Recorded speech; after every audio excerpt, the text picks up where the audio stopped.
Hello बच्चों, कैसे हैं आप सभी। आई होप आप लोग बहुत अच्छे होंगे और आपकी पढ़ाई बहुत अच्छी चल रही होगी।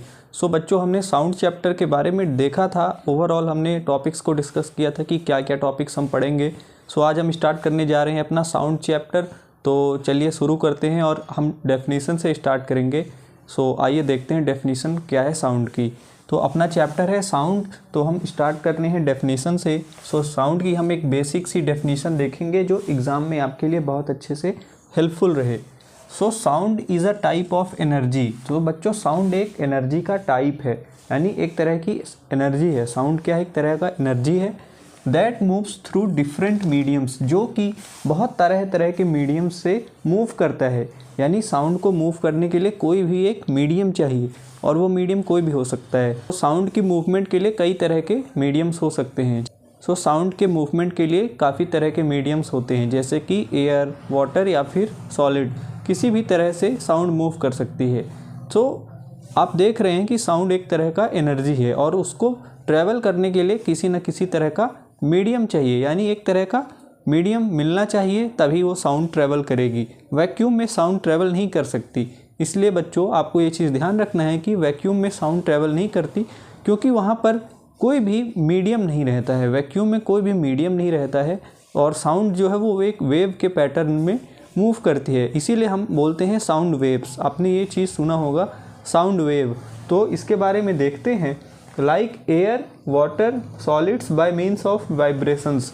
तो वाइब्रेशंस के थ्रू साउंड ट्रैवल करती है। सो वाइब्रेशंस के थ्रू साउंड ट्रैवल करती है। तो अगर साउंड प्रोड्यूस हो रही मतलब वाइब्रेशन हो रहा है।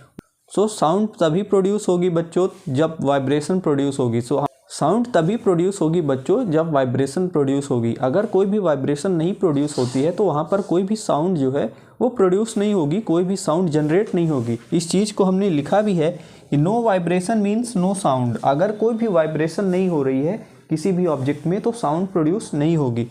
So it is generated when an object vibrates. तो साउंड तब जनरेट होती है जब कोई भी ऑब्जेक्ट वाइब्रेट करता है, और जब वाइब्रेट करता है तो साउंड वेव्स जनरेट होती हैं। So it is generated when an object vibrates. जब भी कोई भी ऑब्जेक्ट वाइब्रेट करता है तो साउंड वेव्स के फॉर्म में साउंड ट्रैवल करती है और साउंड जो है फिर हमें सुनाई देती है। Air molecules vibrate in a particular pattern called waves, hence the sound is a wave.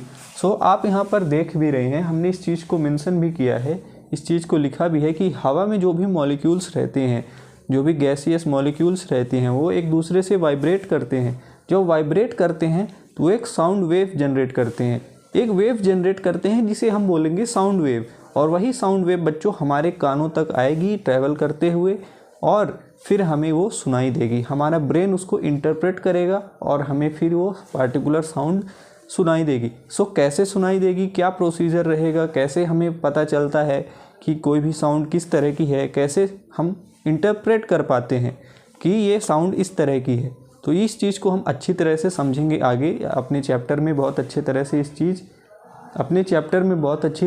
चीज़ को हम आगे देखेंगे। Sound production depends upon type of vibrations. So sound production depends upon the type of vibrations. तो जिस तरह की vibration generate होगी उस तरह की साउंड जनरेट होगी।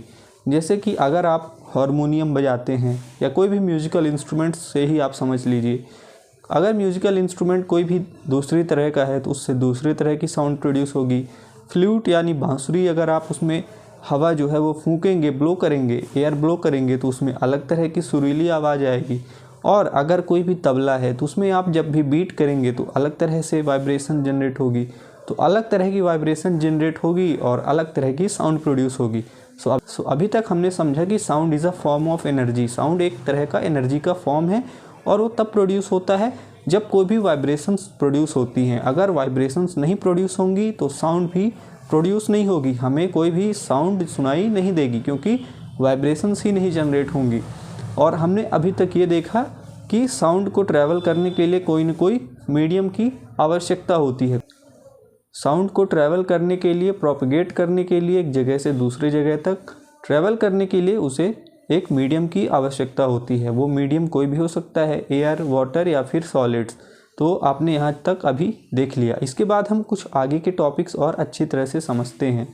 वैसे तो आप लोगों को पता होगा कि साउंड के क्या क्या फंक्शंस हैं। जैसे अभी हम आपसे बात कर रहे हैं तो इसमें भी साउंड कहीं ना कहीं इन्वॉल्व है। अगर हमारी आवाज़ आपको सुनाई ही नहीं देगी तो आपको कुछ भी समझ में नहीं आएगा।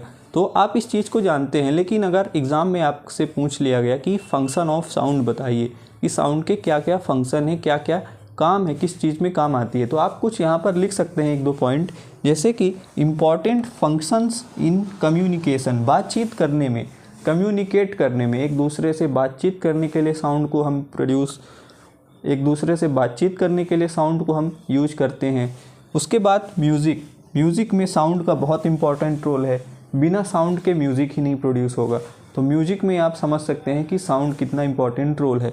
और साथ में आप लिख सकते हैं मेडिकल फील्ड में, जैसे कि अल्ट्रासाउंड में भी बच्चों साउंड का यूज़ होता है और high frequency sound waves travel करती हैं। साउंड जो है बच्चों वो अल्ट्रासाउंड में भी यूज़ होता है और वहाँ पर हाई फ्रीक्वेंसी साउंड वेव्स को हमारी बॉडी के से पास कराया जाता है, हमारी बॉडी से, और फिर इमेज जनरेट होती है। तो आप देख सकते हैं कि साउंड के कितने इंपॉर्टेंट रोल हैं। अब आगे के टॉपिक्स हम देखते हैं और अच्छी तरह से समझते हैं साउंड के बारे में। साउंड प्रोपगेशन के बारे में हम कुछ और चीज़ें डिस्कस करते हैं, कुछ और टॉपिक्स हम आगे देखते हैं। हम देखते हैं कि sound propagate through solids, liquids and gases. हमने यहाँ पर नोट किया है कि propagate through solids, liquids and gases. तो ये चीज़ हमें पता है, पर इसके एग्जाम्पल्स हमें जानना ज़रूरी है। अगर हम एग्जाम्पल से समझेंगे तो हमें अच्छी तरह से लंबे समय तक कोई भी चीज़ याद रहेगी, हमें रटना नहीं पड़ेगा। तो हम एग्जाम्पल भी इसके देखेंगे और समझेंगे।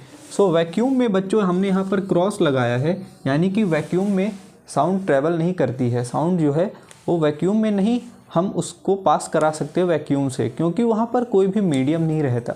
वैक्यूम ऐसी जगह है जहाँ पर न सॉलिड्स है, न लिक्विड्स है, न गैसेस है।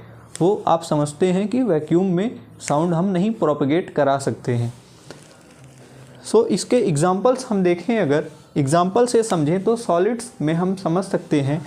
सॉलिड्स के केस में डॉक्टर चेक्स यूजिंग स्टेथोस्कोप। आपने ये चीज़ देखा होगा कि जब भी आप डॉक्टर के पास जाते हैं तो आपको वो स्टेथोस्कोप लगा करके आपको चेक करते हैं, आपकी साउंड्स को, वो हार्ट बीट्स को वो। जब भी आप डॉक्टर के पास जाते हैं बच्चों, तो आप देखते हैं कि डॉक्टर आपको आपकी हार्ट बीट को चेक करते हैं स्टेथोस्कोप लगा करके।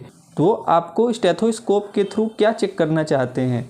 वो आपकी हार्ट बीट को चेक करना चाहते हैं, आपके साउंड को चेक करना चाहते हैं कि आपका हार्ट बीट कैसा है और आपकी साउंड कैसी है, अंदर की आवाज़ कैसी है।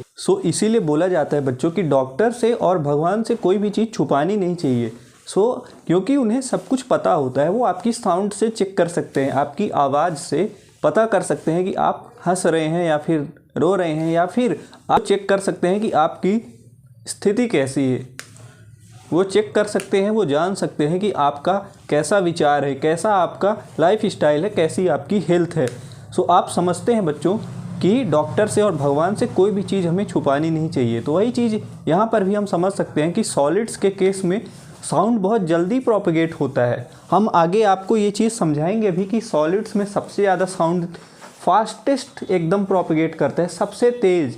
लिक्विड्स में थोड़ा सा कम और गैसेस में सबसे स्लो, यानी सबसे ज़्यादा सॉलिड में, फिर लिक्विड में और गैसेस में। इसको हम आगे देखेंगे भी। सॉलिड्स में डॉक्टर्स चेक यूजिंग स्टेथोस्कोप के थ्रू डॉक्टर चेक करते हैं। और लिक्विड्स में एक्वाटिक एनिमल्स कम्युनिकेशन, जो एक्वाटिक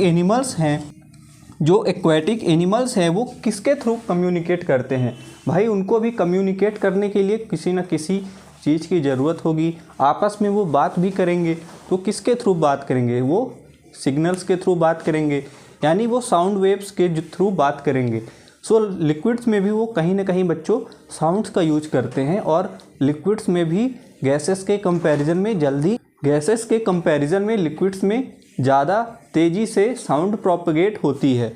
इस चीज़ को हम देख भी सकते हैं कि सॉलिड्स में टाइटली पैक्ड जो मॉलिक्यूल्स होते हैं सॉलिड्स में, वो टाइटली पैक्ड होते हैं।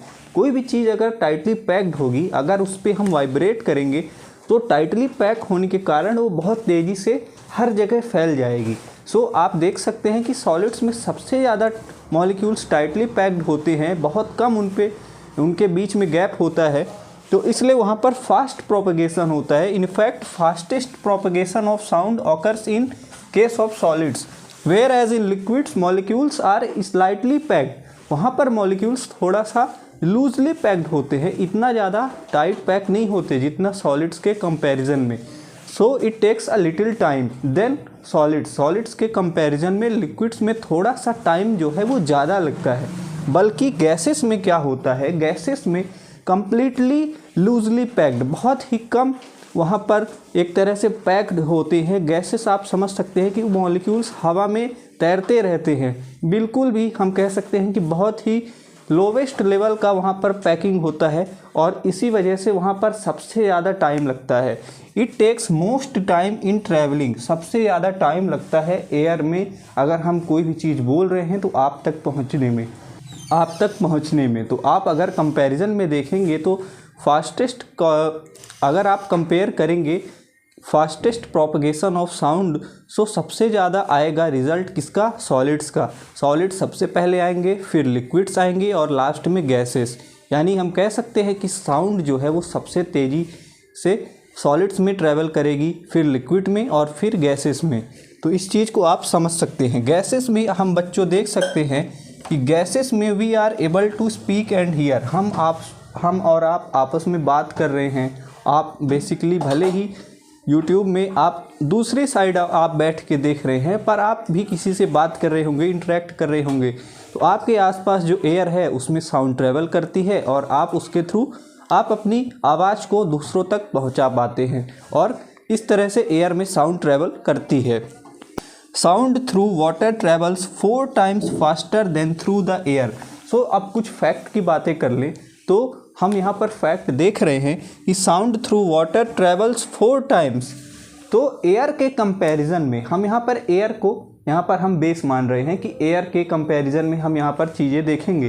तो एयर के कंपेयर में अगर हम देखें तो वाटर में या फिर लिक्विड में बच्चों 4 times फास्टर साउंड ट्रैवल करेगी।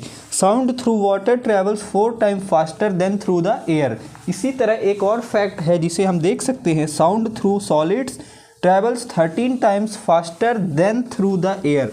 सो एयर के कंपैरिजन में सॉलिड्स में कितना ज़्यादा तेज़ी से साउंड ट्रैवल करती है, 13 times।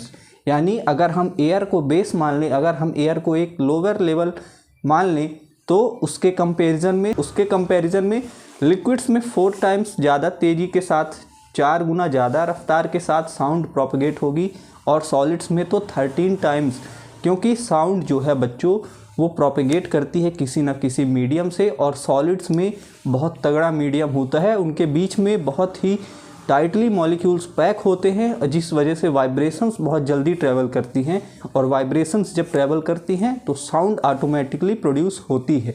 अगर वाइब्रेशंस नहीं प्रोड्यूस होंगी तो साउंड जो है वो प्रोड्यूस नहीं होगी। सो हमने यहाँ पर देखा साउंड के बारे में, साउंड की डेफिनेशन के बारे में हमने देखा, प्रोपगेशन ऑफ साउंड के बारे में हमने अच्छी तरह से समझा, एग्जांपल्स के थ्रू समझा।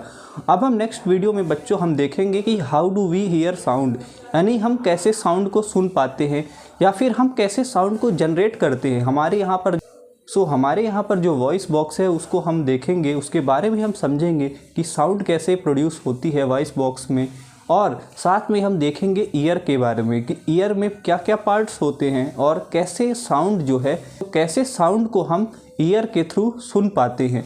सो ईयर का बहुत इंपॉर्टेंट रोल है। अगर ईयर नहीं होंगे तो हम साउंड को कैप्चर ही नहीं कर पाएंगे, कैच ही नहीं कर पाएंगे, और जब कैच नहीं कर पाएंगे तो हमारा ब्रेन जो है वहाँ पर सिग्नल्स ही नहीं जाएंगे। ऑडिटरी नर्व्स जो है बच्चों वो सिग्नल्स ही नहीं दे पाएंगी ब्रेन को, और ब्रेन जो है वो जब सिग्नल ही नहीं मिलेगा तो वो साउंड कैसे जनरेट कर पाएगा, साउंड कैसे वो सुन पाएगा, इंटरप्रेट कर पाएगा।